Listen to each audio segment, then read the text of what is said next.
জয় জুবিন দা প্ৰথমতে আমি ক'ব খুজিছোঁ ওপৰতলে একদম বাহিৰৰ পৰা এডভকেট লগাই লৈছে তেখেতে জুবিন গাৰ্গক কোন চিনিয়ে নাপায় প্ৰথম কথা তেখেতে জুবিন গাৰ্গৰ মানে এগেইনষ্টত তেখেতে কথা ক'বলৈ আহিছে সেইটোৱে চাই চবতকৈ হাঁহি উঠিলে আমাৰ নাম ৰাহুল গোস্বামী জয় জুবিন দা প্ৰথমতে আমি ক'ব খুজিছোঁ জুবিন দাই নিৰাপত্তাটো একদম পাবই এবাৰ আৰু এটাই কথা ভাল লাগিছে কি ইমান তৎক্ষণাত যিটো SIT CM ছাৰে যিটো কৰিলে এতিয়া ইমান কম সময়ত যে এখন SIT গঠন কৰি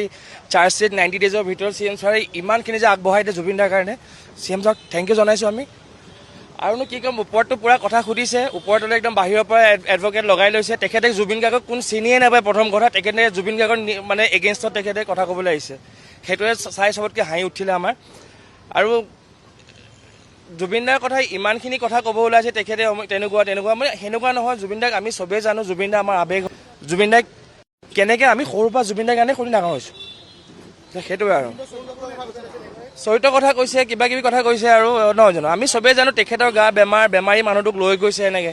চ' তেখেতে নিজে গম পাব লাগিছে এজনী বেমাৰী মানুহ কেনেকৈ টেক কেয়াৰ কৰিব লাগে তেখেতৰ মেনেজাৰৰ লগত গৈছে আমি সেই ইমান বেছিকৈ ডিটেইলছত নকওঁ যিহেতু আমাৰ চলি আছে এতিয়া চ' এটাই ভাবোঁ কি জুবিন দাই জল্দি ন্যায়টো পাওক আৰু যিটো প্লেন যিটো কৰিলে ৰাইজে যেনেকৈ জুবিন দাক এনেকুৱা কৰিবলৈ যোনে প্লেন কৰিলে তাহাঁতি যাতে উচিত শাস্তিটো পাওক ওলাব নালাগে তেখেতে আমি 20 তাৰিখে দিছিলোঁ যোৱা বছৰ যোৰহাটত দিছিলোঁ আমি হয় আমাক কাৰ অধিবক্তা কৈছে আমাৰ সেইটো দৰকাৰেই নাই জুবিন দাৰ এগেইনষ্টত যোনেই অধিবক্তা আহক কাৰণ ময়ো এজন অধিবক্তা হয় যোৰহাটৰ পৰা চ' মই জানো কি তাহাঁতি কেনেকৈ উল্টা ক্ৰছ কৰি খাতিও কৰা নাই তাহাঁতি যদি ইমান জুবিন দাক মানে জুবিন দাৰ ন্যায়টোৰ কাৰণে যদি এগেইনষ্টত লাগিবলৈ কথা কয় উই ডোণ্ট কেয়াৰ তাহাঁতৰ কাৰণে আমাক দৰকাৰেই নাই তাহাঁতি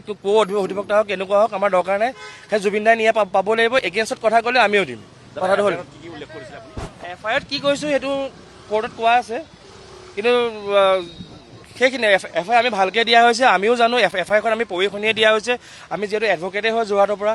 চ' আমি জানো কেনেকৈ FIRখন দিছোঁ কি কাৰণে দিছোঁ ক'ত দিছোঁ কেনেকৈ দিছোঁ আমি চব জানো আৰু সেইটো FIR ওপৰতে তেখেতলোকে শাস্তি পাব আৰু সেইটো হয় যোৰহাটত দিছোঁ